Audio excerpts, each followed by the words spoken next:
नमस्कार दोस्तों, आप सभी का स्वागत है क्लास 10th के एक और नए लेक्चर के अंदर। और आज की वीडियो में हम लोग डिस्कशन करने वाले हैं क्लास 10th केमिस्ट्री के पहले chapter chemical reaction and equation की तमाम एनसीईआरटी की एक्टिविटीज। तो विदाउट वेस्टिंग टाइम चलिए शुरू करते हैं। देखिए, कुछ बातें हैं माय डियर फ्रेंड्स जिनके बारे में आप सभी को जानना बड़ा जरूरी है। जब भी आप लोग क्लास 10th की बात करते हैं, जब भी आप लोग अपने बोर्ड एग्जामिनेशन की बात करते हैं, तो बोर्ड एग्जामिनेशन केवल 2 ही किताबें आपको प्रिस्क्राइब करता है। बोर्ड एग्जामिनेशन कहता है, स्पेसिफिकली अगर आप लोग सीबीएसई के बच्चे हैं तो आप केवल और केवल एनसीईआरटी को प्रैक्टिस कीजिए। इससे ज्यादा आप एनसीईआरटी एग्जाम्पलर को प्रैक्टिस कर सकते हैं। और अगर और थोड़ा एडवांस करना चाहे तो आप लोग बोर्ड के पीवाईक्यूज को प्रैक्टिस कर सकते हैं। यानी कि किताबें आपकी 2 ही रिकमेंडेड होती है, एनसीईआरटी और एनसीईआरटी एग्जाम्पलर। अब इस सिचुएशन में माय डियर फ्रेंड्स, एनसीईआरटी के हर एक क्वेश्चंस को प्रैक्टिस करना आप सभी के बोर्ड एग्जामिनेशन के लिहाज से काफी इंपॉर्टेंट हो जाता है। इसका मतलब एनसीईआरटी के अंदर जो इन टेक्स्ट क्वेश्चन है वो बहुत ज्यादा जरूरी है, एक्सरसाइज क्वेश्चन है वो बहुत ज्यादा जरूरी है,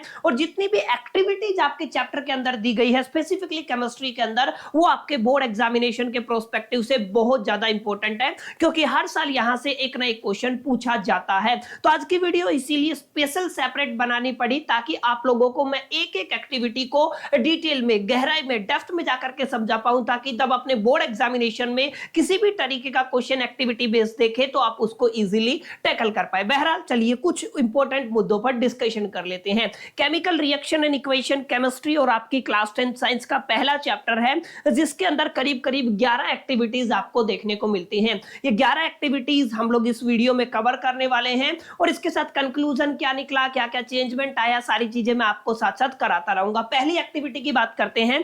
पहली एक्टिविटी आपकी जुड़ी हुई है कहीं ना कहीं आपकी कॉम्बिनेशन रिएक्शन पे बेस्ड है ये। और दूसरा, आप सभी देखेंगे कि यहाँ पे एक मैग्नीशियम मेटल की बात हुई है। आप सभी ने देखा होगा मैग्नीशियम रिबन होता है जिसको बर्न किया जाता है। पहले एक बार एक्टिविटी को समझते। देखिए, ये आपकी 1.1 एक्टिविटी है, और इस एक्टिविटी में क्या कहा गया है कि इस एक्टिविटी को अगर आप लोग करते हैं ना, तो आपको टीचर को जरूर साथ में रखना। उसका मैं कारण बता देता हूं, क्योंकि हम यहाँ पे मैग्नीशियम रिबन को बर्न करेंगे, और जब आप मैग्नीशियम रिबन को बर्न करते हैं ना, तो वहां पे एक बहुत ज्यादा हाई फ्लेम की जो लाइट है वो प्रोड्यूस होती है, एनर्जी है जो प्रोड्यूस होती है, हाई टेम्परेचर जिसका रहता है। कहीं ना कहीं आपके साथ कुछ मिस हैपनिंग हो सकता है, कोई आपको नुकसान हो सकता है। इसकी वजह से यहाँ पे साफ साफ बताया गया है, अगर आप इस एक्टिविटी को करना चाहते हैं ना, तो साथ आप टीचर्स को रखिए, और जो भी आपके सूटेबल आई ग्लासेस है उनको पहन के रखिएगा, ताकि आपकी आंखों के ऊपर कोई प्रभाव ना हो। अब देखिए, अगर इस सेटअप को अगर आप लोग देखेंगे तो क्या क्या चीजें हैं। सबसे पहले आपको एक स्पेसिफिकली बर्नर दिखाई दे रहा है, क्योंकि हमें मैग्नीशियम रिबन को बर्न करना है, तो आपको बर्नर की जरूरत रहेगी। यहाँ पे आप लोग देख पा रहे होंगे मैग्नीशियम रिबन है, और मैग्नीशियम रिबन को पकड़ने के लिए आपको एक चिमटे की जरूरत होती है, जिसको लैब में आप लोग क्या कहते हो, टंग कहते हो। स्पेलिंग आप लोग जरूर याद रख लीजिएगा, TONG, यानी कि देसी लैंग्वेज में आप लोग चिमटा समझ सकते हो। मैग्नीशियम रिबन को आप लोगों ने पकड़ा, बर्नर के ऊपर आप लोगों ने रखा। जब मैग्नीशियम रिबन आपका जलेगा यानी कि बर्न होगा, तो कुछ बातें हैं जिनका आपको ख्याल रखना है।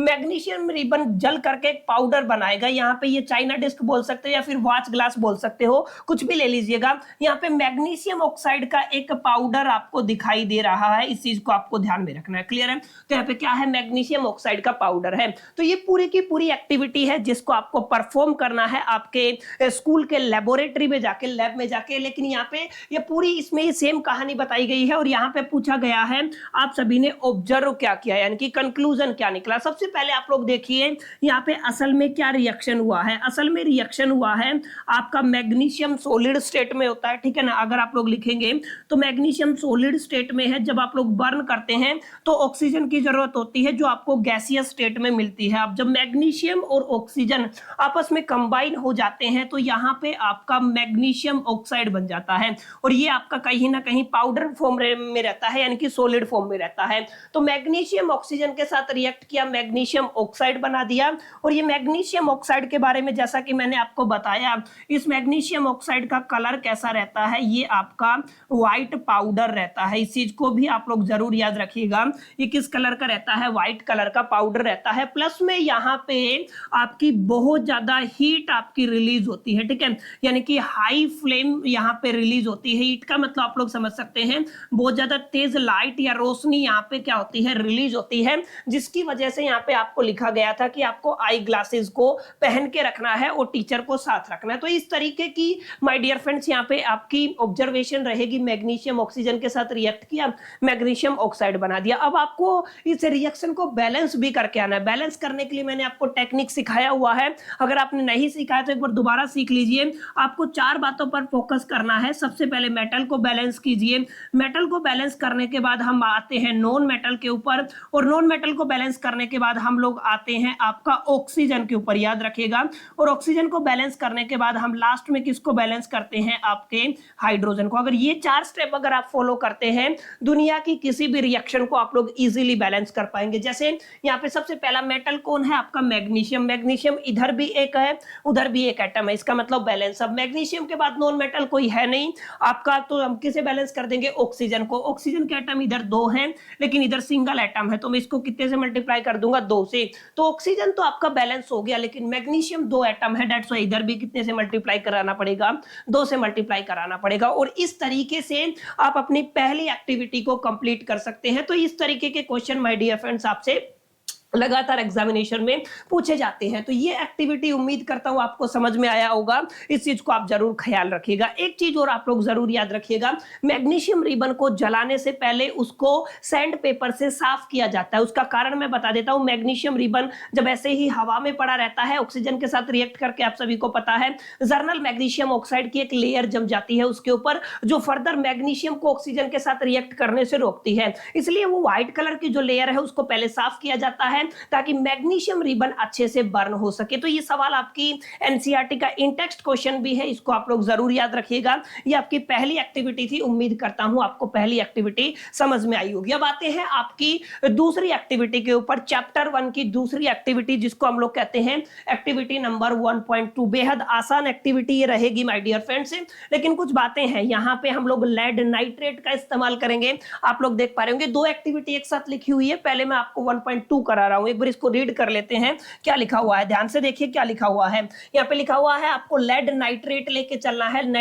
नाइट्रेट का एक सॉल्यूशन एक टेस्ट ट्यूब के अंदर लेके चलना है, प्लस में आपको पोटेशियम आयोडाइड लेके चलना है। ठीक है, दोनों को मिक्स कर देना है, फिर आपको बताना है आपने क्या क्या ऑब्जर्व किया। कुछ बातें हैं जिनका ख्याल आपको अपने जहन में रखना है। सबसे पहले तो हम लोग बात करते हैं यहाँ पे लेड नाइट्रेट की। तो आप लोग जरूर याद रखिएगा, आपका पहला क्या है, आपका लेड नाइट्रेट रहने वाला है। तो लेड नाइट्रेट का फॉर्मूला आप सभी को माय डियर फ्रेंड्स पता होना चाहिए। तो लेड नाइट्रेट का फॉर्मूला होता है PbNO3 और इसका कंप्लीट ट्वाइस रहेगा। ये तो आपका लेड नाइट्रेट है, ठीक है, इसका आप लोग याद रखिएगा, लेड नाइट्रेट का फॉर्मूला है। अच्छा, लेड नाइट्रेट का अपना कोई कलर नहीं होता है। मैक्सिमम सिचुएशन में आपको लेड नाइट्रेट कलरलेस दिखेगा, या फिर कहीं कहीं केस में आपको लाइट येलो दिखेगा। आप लोग मान के चले कि इसका कलर कैसा है, ये आपका कलरलेस क्रिस्टल है। ठीक है, अब यहाँ पे आपको समझ में आया, हमें एक चीज क्लियर होगी, हमने किसका इस्तेमाल करना है, लेड नाइट्रेट का इस्तेमाल करना है। तो लेड नाइट्रेट का फॉर्मूला मिल गया और कलर हमको मिल गया। इसमें मिक्स किसको करना है, पोटेशियम आयोडाइड को मिक्स करना है। अब आपको पता होना चाहिए पोटेशियम आयोडाइड, मैं यहाँ पे लिख देता हूं, आपको किसकी जरूरत पड़ेगी, आपको यहाँ पे पोटेशियम आयोडाइड की जरूरत पड़ेगी, जिसका फॉर्मूला माय डियर फ्रेंड्स आपका KI होता है। K का मतलब पोटेशियम और I का मतलब होता है आयोडीन। जब कंबाइन हो जाता है तो ये आपका पोटेशियम आयोडाइड बनता है। और यहाँ पे भी सेम बात है, ये आपका या तो व्हाइट कलर का मिलेगा या आपको कलरलेस मिलेगा। इस चीज को आपको जरूर ध्यान में रखना है। यहाँ पे लिख देता हूं, मैक्सिमम केस में कलरलेस या व्हाइट मिलेगा, यहाँ पे ये भी कलरलेस मिलेगा, लेकिन किसी किसी केस में आपको ये लाइट येलो मिलेगा। ठीक है, मैं लिख देता हूं यहाँ पे, ये क्या मिल रहा है, आपका लाइट येलो मिल रहा है। अब आपको समझना क्या है, आपको समझना ये है कि यहाँ पे रिएक्शन क्या होगा और आप सभी ने ऑब्जर्व क्या किया है। देखिए यहाँ पे बहुत अच्छी रिएक्शन आप सभी के सामने ये हो सकती है, क्योंकि हमने आपका लेड नाइट्रेट है यानी कि PbNO3 का होल ट्वाइस, इसको किसके साथ रिएक्ट करा दिया, हमने इसको पोटेशियम आयोडाइड के साथ रिएक्ट करा दिया। ठीक है, क्या दिया हुआ है, आपका लेड नाइट्रेट है, पोटेशियम आयोडाइड के साथ रिएक्ट करा दिया है। एक बात जरूर याद रखिएगा, दोनों ही एक्वस स्टेट में है। कैसे पता चला, देखिए यहाँ पे सॉल्यूशन लिखा हुआ है, सॉल्यूशन का मतलब एक्वस स्टेट में है। तो आप इनका जो आपका स्टेट है उसको भी जरूर लिखिएगा, एक्वस स्टेट जरूर लिख लीजिएगा। एक बार मैं ही लिख देता हूं ताकि आप गलत ना करके आ जाए एग्जामिनेशन में। कैसे लिखेंगे, हम लोग लिखेंगे यहाँ पे आपका लेड नाइट्रेट है यानी कि PbNO3 होल ट्वाइस। किस स्टेट में है? ये आपका एक्वा स्टेट में है। हमने किसके साथ रिएक्शन कराया? पोटेशियम आयोडाइड के साथ रिएक्शन कराया। किस स्टेट में कराया? हमने इनका एक्वा स्टेट में कराया। तो यहाँ पे हुआ क्या, ध्यान से समझिएगा, क्योंकि यहाँ पे एक सीधा सीधा फंडा है, यहाँ पे डबल डिस्प्लेसमेंट रिएक्शन होगा। आप यहाँ पे आयोडीन की जगह, सॉरी लेड की जगह पोटेशियम आ जाएगा, पोटेशियम की जगह कौन आ जाएगा? लेड आ जाएगा। इसका मतलब यहाँ पे जो लेड है वो आयोडीन के साथ जाकर के आपका क्या बना देगा? आपका लेड आयोडाइड बना देगा, जिसका फॉर्मूला होता है PbI2। ये याद रखिएगा, लेड आयोडाइड का फॉर्मूला क्या होता है? PbI2। और ये आपका सॉलिड स्टेट में आपको मिलेगा। क्लियर? तो क्या बताया मैंने? यहाँ पे लेड आयोडाइड, यहाँ पे लेड की जगह पोटेशियम यहाँ से हट गया, लेड यहाँ पे आ गया, तो यहाँ पे पोटेशियम नाइट्रेट का अपना एक सॉल्यूशन बन जाएगा। ठीक है, तो यहाँ पे क्या बन जाएगा? अपना एक पोटेशियम नाइट्रेट का क्या बन जाएगा माय डियर फ्रेंड्स? सॉल्यूशन बन जाएगा। लेड आयोडाइड सॉलिड स्टेट में रहेगा, पोटेशियम नाइट्रेट है वो आपका एक्वा स्टेट में रहेगा। अब अगर इसको बैलेंस करना चाहते हैं तो आप लोग बैलेंस कर सकते हैं। यहाँ पे भी आप लोग 2 से मल्टीप्लाई करेंगे, के को बैलेंस करने के लिए 2 से मल्टीप्लाई करेंगे, तो ये रिएक्शन यहाँ पर होगी, जिसका आपको ख्याल रखना है। तो जो आपकी 1.2 एक्टिविटी है वो क्या बताती है? वो ये बताती है कि यहाँ पे जो ये आपकी रिएक्शन हुई है ना, ये कौन सी टाइप की रिएक्शन हुई है माय डियर फ्रेंड्स? एक तो ये आपकी डबल डिस्प्लेसमेंट रिएक्शन हुई है। ठीक है, तो आपको ये याद रखना है कौन सी रिएक्शन है? डबल डिस्प्लेसमेंट रिएक्शन है। प्लस में लेड आयोडाइड आपके पास जो बना है ये आपका सॉलिड स्टेट में बना है, इनसोल्यूबल है। देखिए पहले तो आपका ये कैसा है? सॉलिड है, प्लस में कैसा है? ये आपका इनसोल्यूबल है। ठीक है, तो आप लोग याद रखिएगा, सॉलिड प्लस में इनसोल्यूबल है, इसका मतलब ये है आपका प्रेसिपिटेट। याद रखिएगा क्या है? ये आपका प्रेसिपिटेट है, जिसको आप लोग शॉर्ट फॉर्म में क्या कहते हैं? PPT। तो ये बेस्ट एग्जांपल है प्रेसिपिटेट रिएक्शन का। याद रखिएगा प्रेसिपिटेट रिएक्शन का। और चेंजेस क्या होंगे यहाँ पे? ये भी आपका कलरलेस है, ये भी आपका कलरलेस है, लेकिन आप लोग याद रखिएगा जो आपका लेड आयोडाइड है ना कहीं उसका colour my dear friends yellow रहता है। तो यहाँ पे कलर चेंज वाला रिएक्शन भी हुआ है, यानी कि one of the important activity है जो डबल डिस्प्लेसमेंट को जस्टिफाई करती है, जो आपकी PPT वाली रिएक्शन, प्रेसिपिटेट वाली रिएक्शन को जस्टिफाई करती है, और जो आपकी जहां पे कलर चेंज का एग्जांपल आप लोग देते हैं, जहां पे कलर चेंज की एक तरीके से कैरेक्टरिस्टिक को दिखाते हैं रिएक्शन के अंदर, उसको भी जस्टिफाई करता है। तो this is going to be very very important activity, जहां से क्वेश्चन आप सभी से माय डियर फ्रेंड्स पूछा जा सकता है। मेक श्योर करके इस चीज को याद रख लीजिएगा। लेड नाइट्रेट कलरलेस रहता है, पोटेशियम आयोडाइड कलरलेस रहता है, डबल डिस्प्लेसमेंट होएगा, यहाँ पे पोटेशियम आयोडाइड का प्रेसिपिटेट बन जाएगा, और जो आपका सॉरी लेड आयोडाइड का प्रेसिपिटेट बन जाएगा, पोटेशियम नाइट्रेट का आपका एक्वा स्टेट में रहेगा। तो ये आपकी सेकंड एक्टिविटी थी। यहाँ से क्या क्या क्वेश्चन पूछे जा सकते हैं वो भी मैंने बता दिया, और आई होप कि आपको समझ में आ गया होगा एग्जैक्टली सेकंड एक्टिविटी के अंदर क्या कुछ आपको बनाना है। अब आगे देखेंगे तो आगे आपकी एक्टिविटी है एक्टिविटी 1.3, बहुत जरूरी एक्टिविटी है। यहाँ पे आपको जिंक लेके चल रहा है, जिंक का यानी कि आपका सॉलिड स्टेट में आपको लेके चल रहा है। आपको एक कोनिकल फ्लास्क लेके चल रहा है, एक बर्तन आप लोग कह सकते हैं लैब में जैसे बीकर होता है ना, वैसे ही कोनिकल फ्लास्क होता है। और आप इसकी जगह कोनिकल फ्लास्क की जगह एक टेस्ट ट्यूब भी ले सकते हैं, मतलब टेस्ट ट्यूब में रख लीजिए, चाहे किसी में भी रख लीजिए। उसमें आप लोगों को या तो डाइल्यूट हाइड्रोक्लोरिक एसिड को मिक्स करना है या आपको सल्फ्यूरिक एसिड को मिक्स करना है। क्लियर? अब यहाँ पे आपको क्या करना है? आपको कुछ चीजों पर ध्यान देना है। क्या क्या चीजें आपको ऑब्जर्व हुई, प्लस में आपका टेम्परेचर में क्या चेंजमेंट आया, ये क्वेश्चन यहाँ से पूछा गया है। सबसे पहले मैं आपको बता दूं, यहाँ पे एक शब्द लिखा हुआ है, हम जिस एसिड का यहाँ पे इस्तेमाल कर रहे हैं ना, यानी कि जिस एसिड का हम लोग यहाँ पे इस्तेमाल, ये देखिए ये आपका कोनिकल फ्लास्क है। ठीक है, ये एक्टिविटी है, यहाँ पे क्या है आपका कोनिकल फ्लास्क है, इसके अंदर जिंक के टुकड़े पड़े हुए हैं, ऊपर से मान लीजिए डाइल्यूट हाइड्रोक्लोरिक एसिड या फिर आप लोग सल्फ्यूरिक एसिड यानी कि H2SO4 भी डाल सकते हैं, कोई दिक्कत नहीं होगी यहाँ पे। और ऊपर देखेंगे ये पूरा बर्तन कौन सा है, ये आपका कोनिकल फ्लास्क है, और यहाँ पे देखिए यहाँ पे एक पाइप लगाया हुआ है जिसको आप लोग ग्लास ट्यूब कहते हैं, जिसके थ्रू कोई भी गैस को यहाँ से बाहर निकाला जा सकता है अपनी सहूलियत के हिसाब से। और इसको बंद करने के लिए हमने रबर का एक क्रोक लगाया हुआ है। ठीक है, कोर्क जिसको कहते हो, तो ये कोर्क किसका बना होता है? रबर का भी होता है। कुछ कुछ केसेस में ये आपका आप लोग कह सकते हैं लकड़ी का भी होता है। तो ये पूरी की पूरी रिएक्शन है। तो यहाँ पे पूछा गया है क्या कोई टेम्परेचर में चेंज आया है, बीकर को हाथ लगा करके देखिए पहली चीज। उसके बाद बताइए आपने क्या क्या चीजें ऑब्जर्व की। अब आपको ध्यान क्या देना है, आपको ध्यान देना है जिंक है, जैसे आपका जिंक की बात हुई है ना यहाँ पे, जिंक तो आपका सॉलिड स्टेट में है। एक बार मैं ले लेता हूं आपका हाइड्रोक्लोरिक एसिड, जो किस स्टेट में रहेगा, एक्वस स्टेट में रहेगा। यानी कि जिंक आपका किस में है, सॉलिड स्टेट में, और हाइड्रोक्लोरिक एसिड किस में है, आपका एक्वस स्टेट में है। तो यहाँ पे क्या होगा, हाइड्रोजन के कंपैरिजन में जिंक ज्यादा रिएक्टिव है, तो जिंक आपका हाइड्रोजन को डिस्प्लेस कर देगा। तो यहाँ पे क्या बन जाएगा, आपका जिंक क्लोराइड बन जाएगा, और प्लस में आपके पास क्या बनेगा, यहाँ पे जिंक यहाँ पे आ गया, H2 बाहर आ जाएगा। तो मैं यहाँ पे क्या लिख देता हूं, H2 गैस निकलेगा। क्लियर। अब यहाँ पे देखिए क्लोरीन को बैलेंस करने के लिए मैं इसको 2 से मल्टीप्लाई कर देता हूं, तो 2 क्लोरीन 2 हाइड्रोजन, जिंक 1 है। ठीक है, ये बैलेंस हो गया। यानी कि ये वाला रिएक्शन यहाँ पे बनेगा। यहाँ पे आप लोग देख पा रहे होंगे इजिली, हमें एज ए रिजल्ट क्या मिल रहा है, हाइड्रोजन गैस रिजल्ट मिल रहा है। देख पा रहे होंगे यहाँ पे आपका क्या है, हाइड्रोजन गैस, जिसके लिए ग्लास का ट्यूब हमने बनाया हुआ था।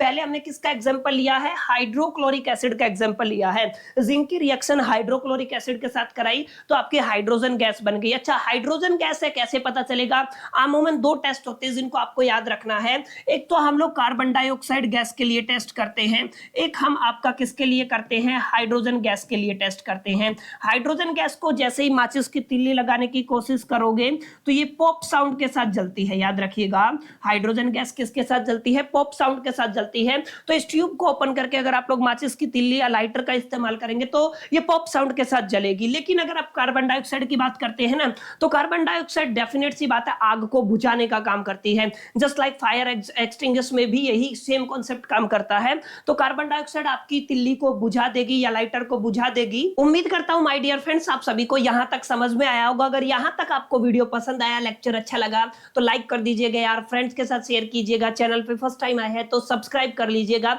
इन सभी चीजों में बड़ा मेहनत लगता है, एक एक चीज को बहुत मेहनत से बनाया जाता है, फिर भी पता नहीं क्यों इतने कम व्यूज है। थोड़ा सा सपोर्ट कीजिए, मेरे को भी आपके सपोर्ट की जरूरत है। बहरहाल आइए और समझते हैं। बेसिकली यहां तक आपको समझ में आया होगा।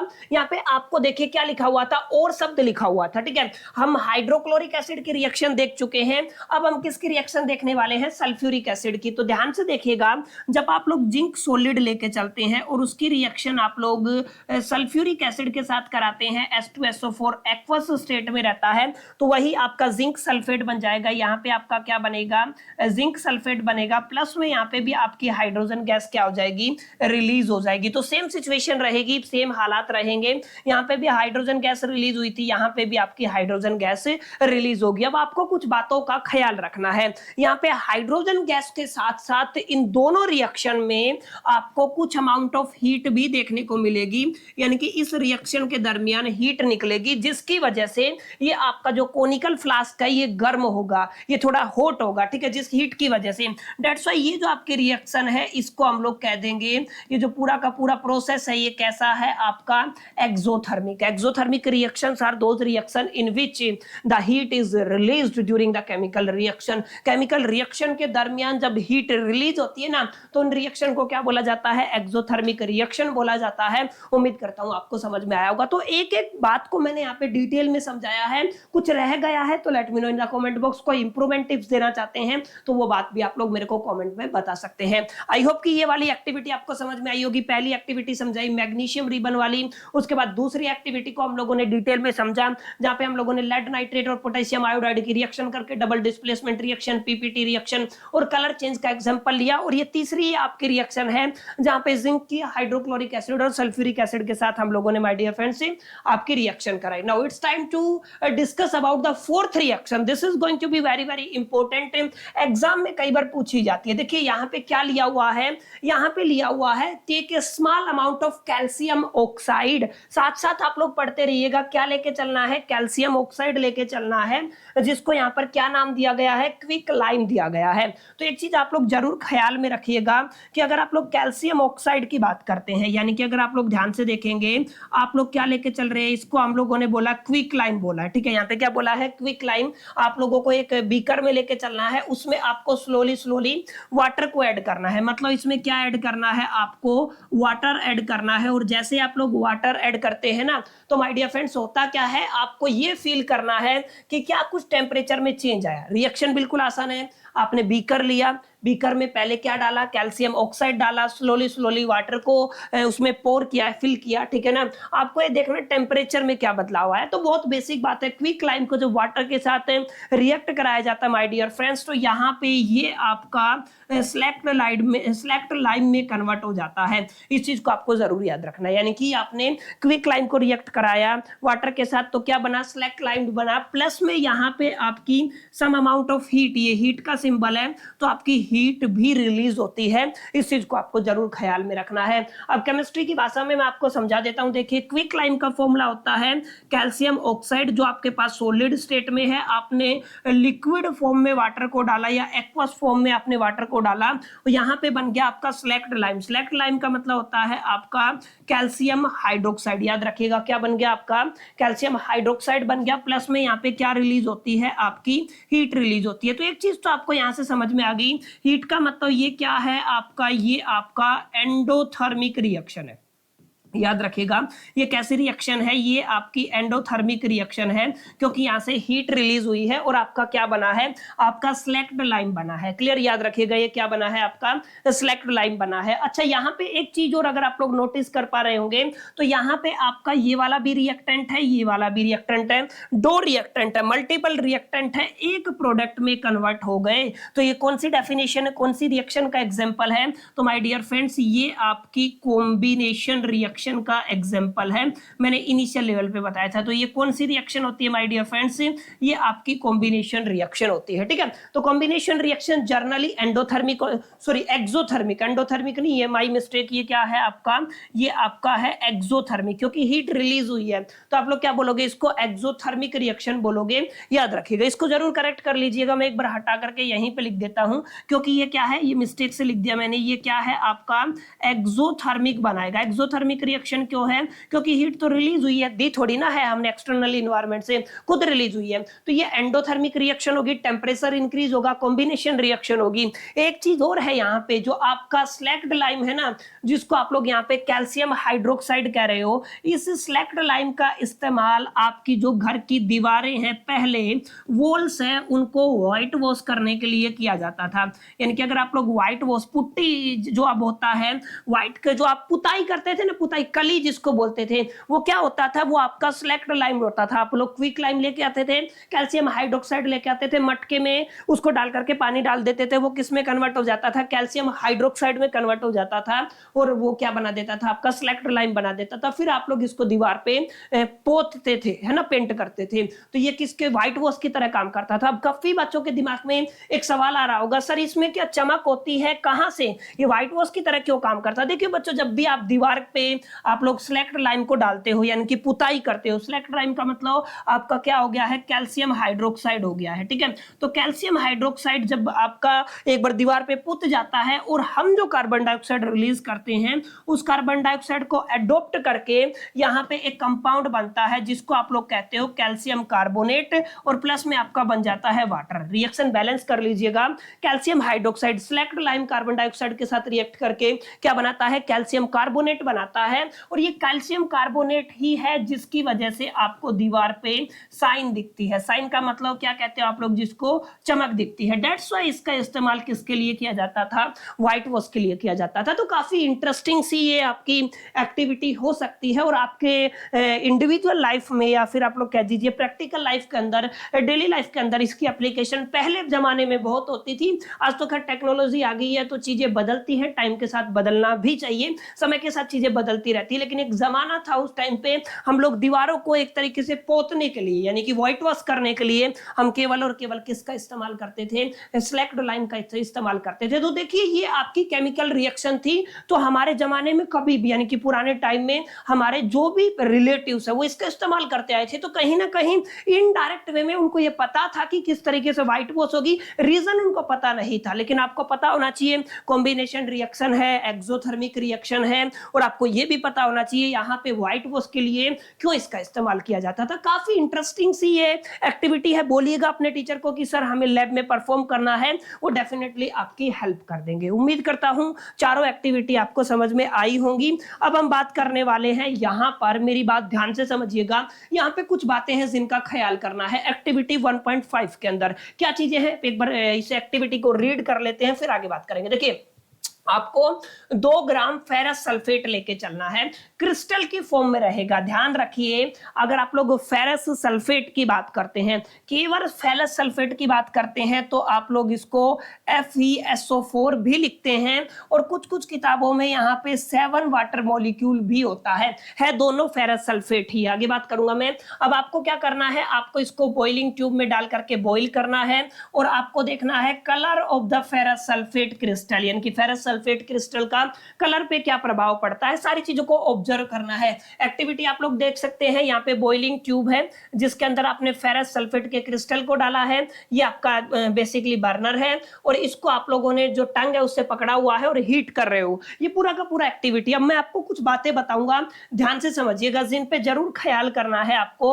हम बात कर रहे हैं आपके फेरस सल्फेट की, तो यहाँ पे मैंने क्या लिख दिया, मैंने आपका लिख दिया यहाँ पे आपका फेरस सल्फेट। अब फेरस सल्फेट के दोनों फॉर्मूले सही हैं। अगर आप लोग FeSO4 लिखेंगे तो भी आपका फेरस सल्फेट रहेगा, और FeSO4 और साथ में 7 वाटर मॉलिक्यूल लिखेंगे तो भी आपका फेरस सल्फेट रहेगा। फर्क क्या है फिर? फर्क ये है बच्चों कि ये जो फेरस सल्फेट है इसके अंदर से वाटर नहीं है, यहाँ पे तो वाटर मॉलिक्यूल है।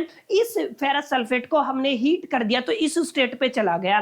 ध्यान रखिएगा, ये है आपका अनहाइड्रस, यानी कि ये क्या है आपका, इसके अंदर वाटर नहीं है, अनहाइड्रस फेरस ऑक्साइड। तो ये क्या बोला जाएगा, अनहाइड्रस फेरस ऑक्साइड या ferrous sulphate, sorry ferrous sulphate इसको हम लोग बोलेंगे, ठीक है। तो ये क्या हो जाएगा, अनहाइड्रस फेरस सल्फेट, और ये क्या कहलाएगा, ये आपका हाइड्रेटेड कहलाएगा। ये कैसा है आपका, हाइड्रेटेड फेरस सल्फेट। तो क्लियर, इतनी बातें आई होप कि आपको समझ में आ गया होगा कि ये आपका अनहाइड्रस का क्या मतलब है और आपके हाइड्रेटेड का क्या मतलब है, ठीक है। तो ये आपका हाइड्रेटेड फेरस सल्फेट है और इसको क्या बोलते हो, अनहाइड्रस फेरस सल्फेट है। इस हाइड्रेटेड को अगर हीट करते हैं कुछ लेवल तक, कुछ टेम्परेचर तक, तो किस में कन्वर्ट हो जाता है, फेरस सल्फेट में कन्वर्ट हो जाता है। एक बात का जरूर ख्याल रखिएगा, फेरस सल्फेट का अपना एक कलर होता है। फेरस सल्फेट अगर आपका हाइड्रेटेड है जिसके अंदर वाटर मॉलिक्यूल है तो इसका कलर लाइट ग्रीन होता है। तो इसका कलर कैसा होता है बच्चों, इसका कलर होता है आपका लाइट ग्रीन। क्यों होता है लाइट ग्रीन, क्योंकि इसके अंदर वाटर मॉलिक्यूल प्रेजेंट है, तो इसका कलर कैसा हो गया, लाइट ग्रीन। जैसे ही वाटर निकलेगा तो इसका कलर कैसा हो जाएगा, इसका कलर व्हाइट हो जाएगा, ठीक है, नॉर्मल व्हाइट जिसको कहते हो। तो इसका कलर किस में कन्वर्ट हो जाएगा, व्हाइट में कन्वर्ट हो जाएगा, याद रखिएगा। तो पहली स्टेट में आप लोगों ने फेरस सल्फेट लिया, एक तो रिएक्शन क्या हुआ फेरस सल्फेट में, देखिए पहली स्टेज में रिएक्शन हुई है आपकी, आपने हाइड्रेटेड फेरस सल्फेट लिया है, यानी कि FeSO4 7 वाटर मॉलिक्यूल आप लोगों ने लिए, इसको हमने क्या कर दिया, इसको हम लोगों ने हीट कर दिया। हीट करने से हुआ क्या, वाटर मॉलिक्यूल यहां से निकल गए हैं, इसके वाटर मॉलिक्यूल माइनस हो गए हैं, तो आपका क्या बना, FeSO4। ये आपका कैसा है, ये आपका अनहाइड्रस है, ठीक है ना, अनहाइड्रेटेड है। तो यहाँ पे जो कलर था वो कैसा था, ग्रीन था, लाइट ग्रीन जिसको बोलते हो, और यहाँ पे कलर कैसा हो गया आपका, व्हाइट हो गया। अब जब आप इसको आगे हीट करते हो ना, फर्दर हीट करते हो, यानी कि मेन रिएक्शन यहाँ से है फेरस सल्फेट, यानी कि जिसको आप लोग क्या कहते हो, FeSO4 सॉलिड स्टेट में होता है, और इस सॉलिड स्टेट में अगर हम इसको हीट करते हैं, सिंबल भी लिख सकते हो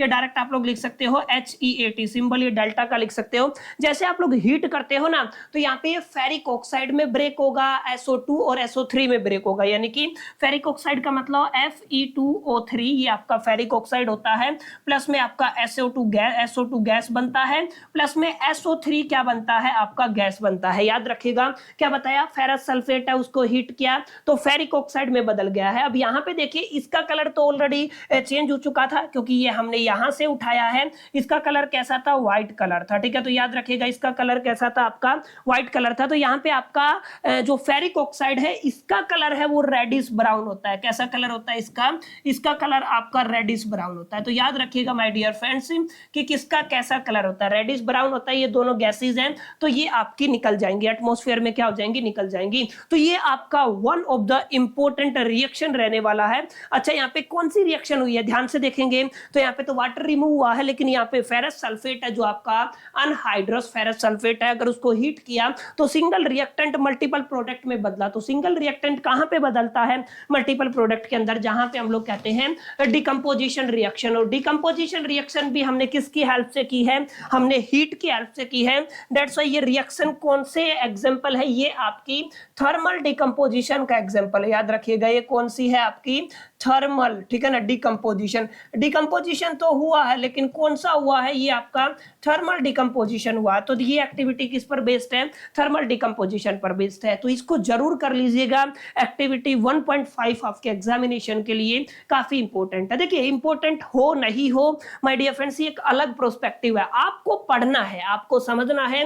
एटलीस्ट एनसीईआरटी की कोई ऐसी चीज ना हो जो आपके जहन में ना हो, आपके ख्याल में ना हो, जिसके बारे में आपको ना पता हो। इसका मतलब क्या है, इसका मतलब है आपको कमांड रखनी है एक एक एक्टिविटी के ऊपर। अगर आपको ये चीजें समझ में आ गई, तभी आप लोग टीचर के साथ लैब में जाएंगे और अपनी क्यूरियोसिटी को लगातार मेंटेन कर पाएंगे। रादर देन एक स्टेज ऐसा आएगा, छोड़ यार मेरे को क्या करना है, एग्जामिनेशन में लिखाएंगे, नंबर मिल जाएगा। अगर आप लोग आने वाले जो आपका फ्यूचर है 11th 12th और जब भी आप हायर एजुकेशन की तरफ जाएंगे उसको सेव करना चाहते हैं, तो you have a need to understand in detail, depth knowledge आपको चाहिएगा। और वो कैसे आएगा, जब आप किसी भी चीज को मिस नहीं करेंगे, फाउंडेशनल चीजों को अंडरस्टैंड करेंगे। बहरहाल वापस आ जाइए और इसी चीज को नोट कर लीजिए। चलिए आगे चलते हैं, कुछ इंपॉर्टेंट बातें हैं यहाँ पे, ख्याल जरूर रखिएगा। अच्छा, एक बात और है, अब इस वीडियो के बाद काफी बच्चों के कमेंट आएंगे कि सर इन एक्टिविटीज को नोट करने के लिए हमें इस पीडीएफ की नीड रहेगी। तो डेफिनेटली अगर आपको पीडीएफ चाहिए तो कमेंट कर दीजिएगा, मैं आपको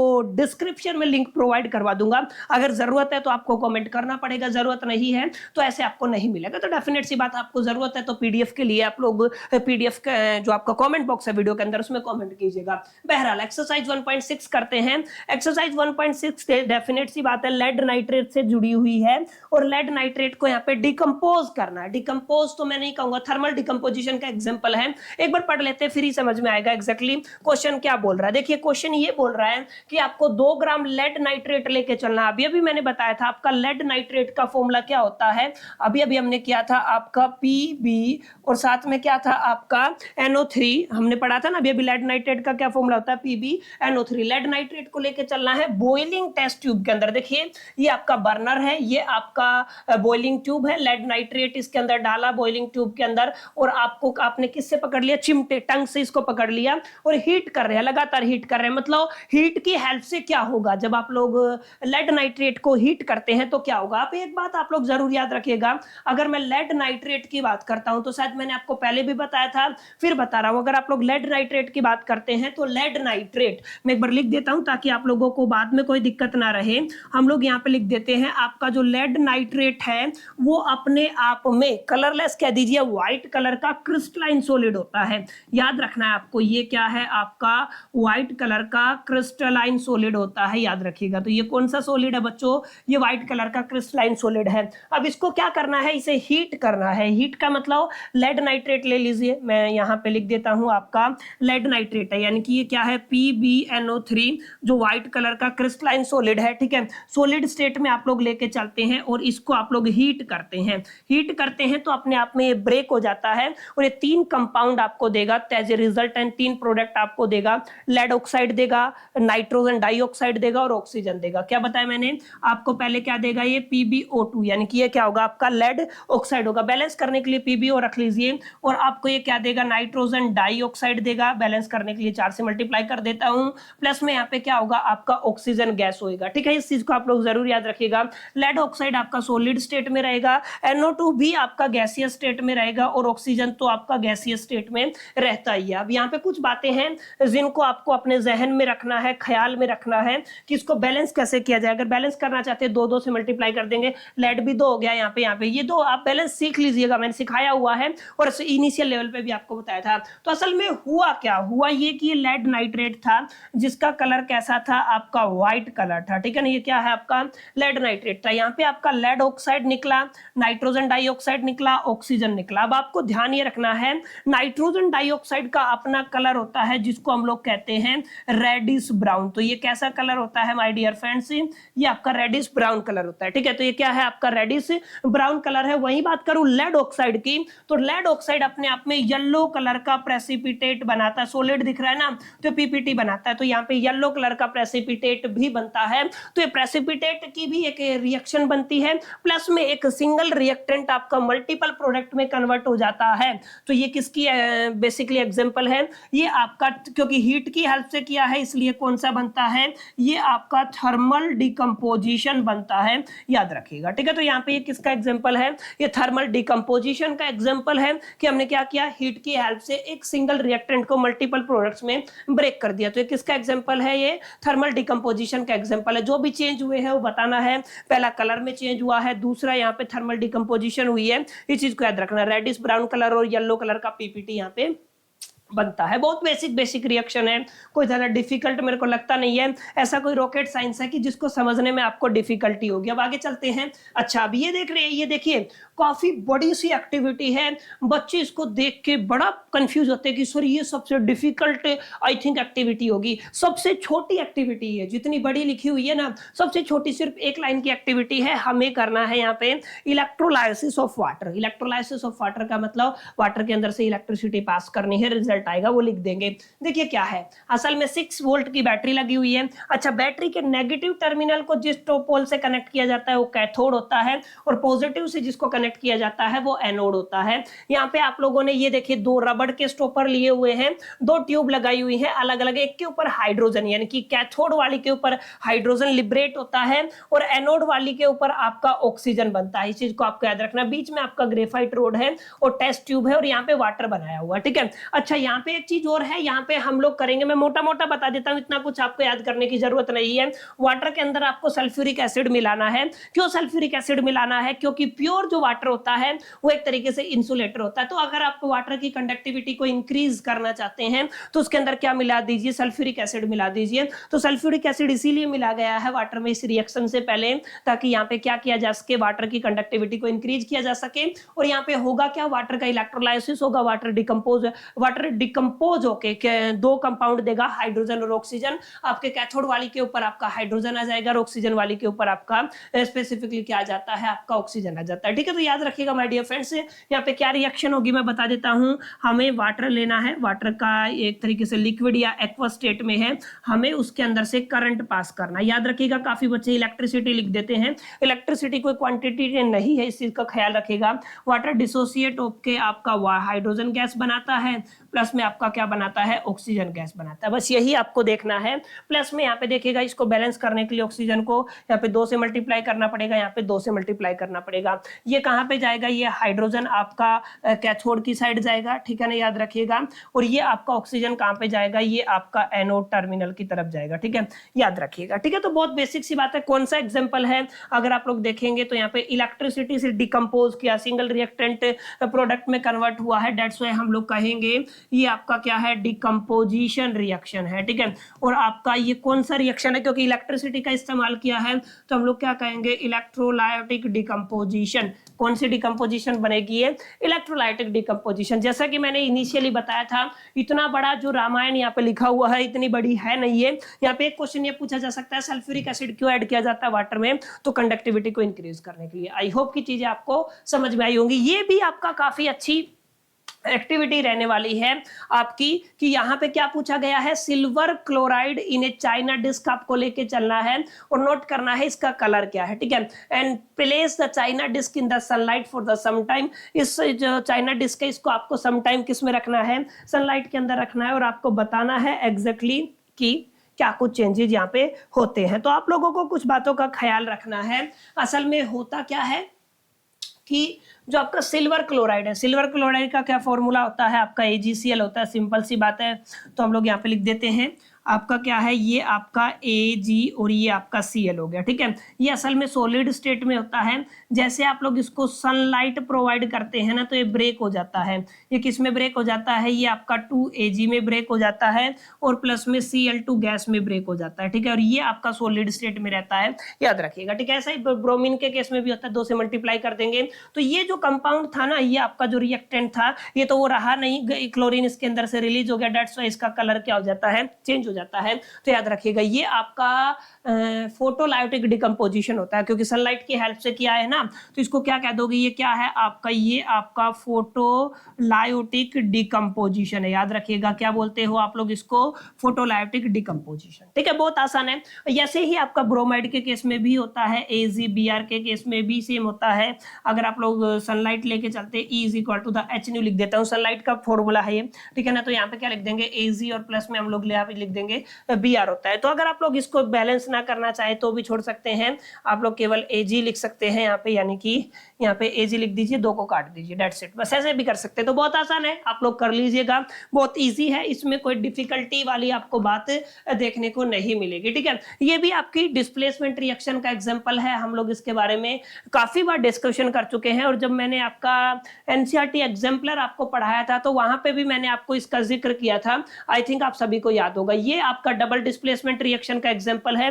लास्ट रिएक्शन कराऊंगा मैं आपको 11 की है, जो आपकी स्पेसिफिकली यहाँ पे कॉपर पाउडर दिया हुआ। देखिए कॉपर पाउडर अपने आप में एक तरीके से कैसा कलर देता है, क्या कह सकते हो, ब्राउन, भूरा भूरा कलर का होता है कॉपर पाउडर, ठीक है। इसके ऊपर एक्सरसाइज क्वेश्चन भी है, हम लोग प्रैक्टिस करेंगे। पहले समझिए यहाँ पे क्या लिखा हुआ है, कॉपर पाउडर है, चाइना डिस्क में रखना है 1 ग्राम, और उसको क्या करना है, ऑब्जर्व करना है, हीट कर दीजिए। ये आपका लैंप हो गया, बर्नर हो गया, ट्राइपॉड हो गया, वायर गेज हो गया, चाइना डिस्क हो गया, इसमें कॉपर पाउडर रखा। कॉपर पाउडर को अगर आप लोग क्या करते हो, सॉलिड स्टेट में है, अगर आप लोग इसको रिएक्ट कराते हो तो ऑक्सीजन के साथ ये रिएक्ट कर लेगा गैसियस स्टेट में, और ये क्या बना देगा, कॉपर ऑक्साइड बना देगा। याद रखिए क्या बना देगा, ये आपका कॉपर ऑक्साइड बना देगा। पाउडर फॉर्म में रहेगा, सॉलिड रहेगा, तो ऑक्सीजन को बैलेंस करने के लिए 2 से मल्टीप्लाई और 2 से मल्टीप्लाई। इसका जो कलर है ना, ये ब्राउन रहता है, याद रखिएगा इसका कलर कैसा रहता है, ये आपका ब्राउन रहता है। लेकिन जो आपका कॉपर ऑक्साइड है ना, और ये रेडिश ब्राउन रहता है, ब्राउन के अंदर भी कैसा रहता है, ये